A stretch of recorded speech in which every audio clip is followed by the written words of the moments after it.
The call came at 1 a.m. I was sitting on the floor of a stranger's house in the dark with people moving through the grass outside and someone standing on the roof above me and my phone lighting up with a number I recognized, and I answered it because I did not know what else to do. That is where this story ends. Let me tell you where it starts.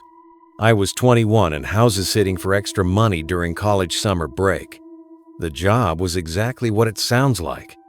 People with nice houses needed someone to stay in them while they were away, water the plants, make sure nothing went wrong, sleep in their beds and eat their food and get paid for it. I had done it several times that semester without a single problem. This house was different from the others before I even stepped inside. The others had been large, comfortable properties in good neighborhoods. This one was small and old and sat alone on the edge of the plains outside of town. Nothing around it in any direction except flat grass that went to the tree line and the tree line that went to darkness. The couple who owned it were in their 30s and seemed normal enough, but something about the meeting felt slightly off in a way I could not name. Toward the end, they mentioned almost casually that some people had been coming by recently. Strangers. They did not know who. They were sure it was nothing. They said it twice. They were sure it was nothing.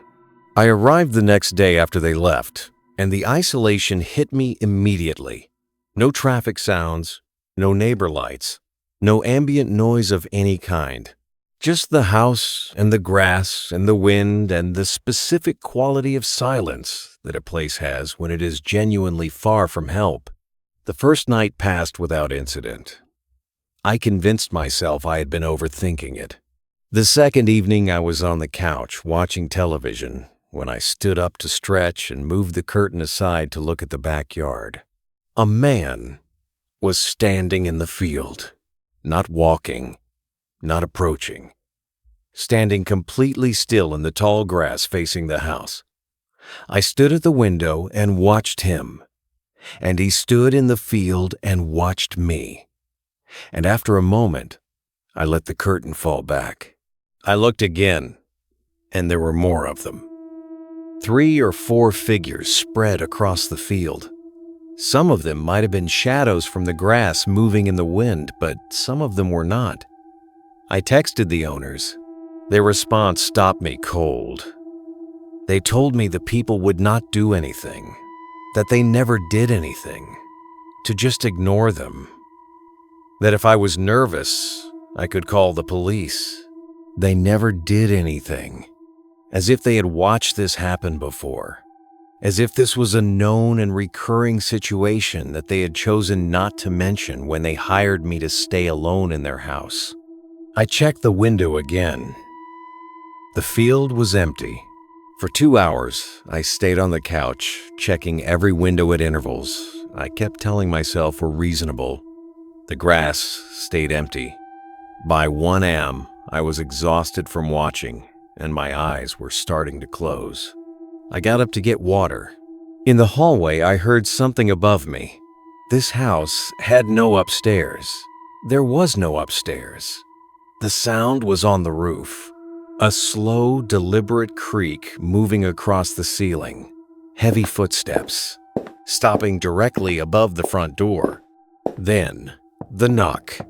I backed up. My phone started ringing before I could decide what to do. The owners, calling from wherever they were staying like they knew exactly what was happening right now. The man's voice was calm, in a way that felt rehearsed. He told me everything was okay. He told me I needed to walk outside and leave. I told him someone was at the door right now. There was a pause. He told me again to walk outside, that the people were not going to do anything to me. He already knew they were there. He had known before he called. He had probably known for longer than that. The knocking got harder. I could hear movement in the grass on both sides of the house. I walked to the front door and opened it. 2 men, older, rugged faces with no expression at all. They stood and watched me as I walked past them to my car, not speaking, not moving to stop me, just watching with those flat, empty faces while I got in and drove away and did not look back. I called the owners when I reached the road, disconnected. They had blocked me immediately. I did not call the police. I have thought about that decision many times since. I was 21 and alone, and I had just been allowed to leave, and I was so focused on being away from that house that everything else fell away.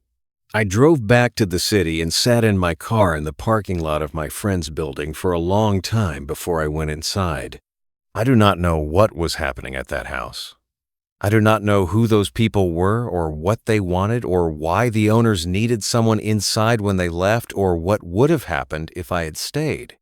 I do not know why they were certain the people would not do anything to me specifically.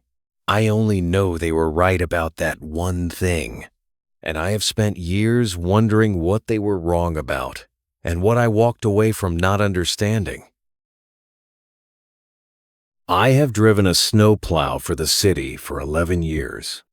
Night shifts in winter are the best part of the job for me.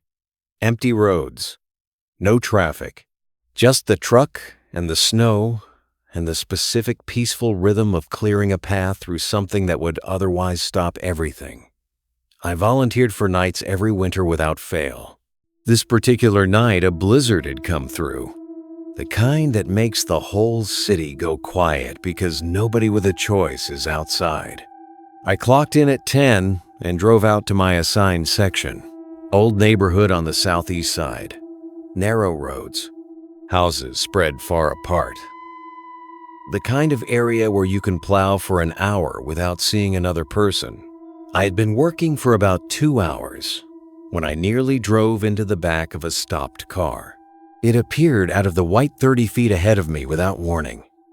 Old red sedan. No hazards on, no movement.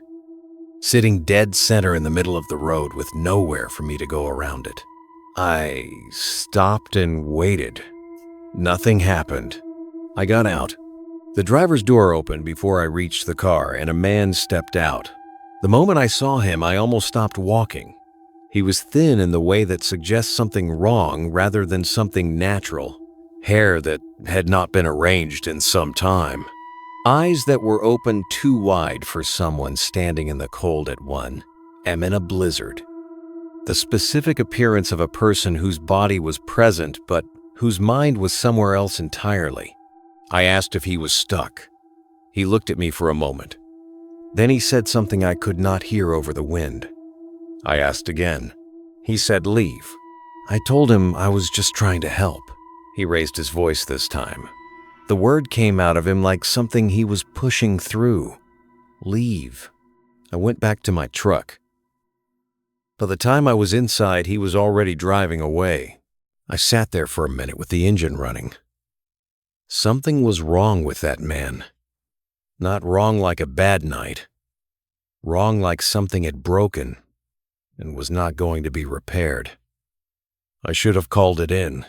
I told myself it was not enough to report and kept plowing. 30 minutes later, I came around a curve in the road and his car was there again.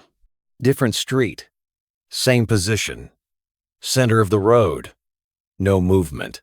This time I called it in before I got out.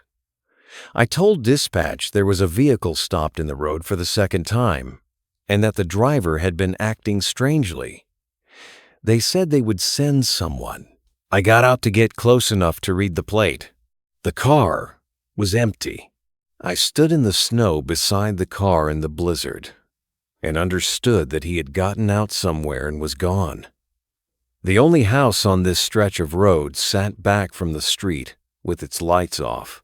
All its lights except one upstairs window which was on. And then I heard it, a scream from inside the house, short and cut off and then continuing muffled behind a closed door. Then the sound of something slamming into a door repeatedly, a body hitting wood with full force over and over. I ran. The front door of the house was standing open. I went up the stairs, following the sounds. At the end of the hall, he was there. The same man, throwing himself against a bedroom door while a woman screamed from the other side of it. He did not stop when I got there, did not seem to register that I had arrived. I grabbed him and pulled him back from the door, and that was when he started fighting. He was stronger than he looked, in the way that people are sometimes stronger than they look when something has removed the part of their brain that limits effort. I got him pinned to the floor. When the police arrived, I saw the knife at the other end of the hallway. He had dropped it in the struggle. I had not seen the knife when I came through the door. I think about that sometimes, about how differently that could have gone, about the first time I saw him and drove away, telling myself it was not enough to call in. I do overnight deliveries. My own car, my own schedule, picking up packages from a warehouse and dropping them at addresses across the city. I started doing it because I had done rideshare driving for years and wanted something that did not involve strangers in my car. Just me and the packages and the empty streets and the specific quiet of a city at 2 a.m. when almost nobody is out. The night this happened started like every other one. Warehouse pickup around 11. First few deliveries without incident. The kind of routine that makes you stop paying attention to anything outside the routine. The building that changed everything was in a part of the city I did not know well. Old apartment complex. Lights on and a few windows. Package room locked with no code on the order. Main lobby locked. I set the package by the entrance and started walking back to my car. A man was there, tall, heavy jacket, somewhere around 50 with a beard gone gray. He said, "How's it going?" in a friendly way, and I assumed he was a resident trying to get inside and stepped aside. He did not go inside. He stopped next to me and stood there and asked how my night was going. It was past 2 a.m., and we were alone outside a dark building in an unfamiliar part of the city. I said my night was fine, and I was running behind and needed to go. He asked about my job as I was already walking away. I heard him take a couple steps after me before I got in my car. I drove to the next delivery 15 minutes away. When I pulled over to check the route, I saw a car slow down and stop on the shoulder behind me. I pulled back into traffic without waiting and told myself it was nothing. Someone checking their phone. Something innocent. The next address was a house in a normal neighborhood. I walked up the driveway with the package. 20 seconds later, headlights appeared at the end of the street, moving slowly.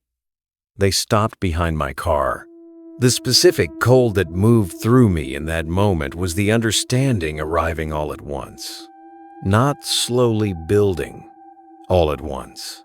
The apartment complex. The man who had asked how my night was going. The car that had followed me to the shoulder. The same car now stopped behind mine 15 minutes and miles away. He had been following me since the first delivery. I ran for my car.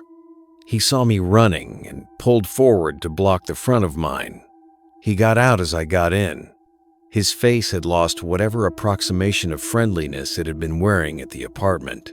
He came to my window and hit it with his fist and kept hitting it while I reversed, and he moved in front of my car and I drove around him and accelerated and called 911 while I watched him get back into his car in my mirror. He followed for a minute or two before he was gone.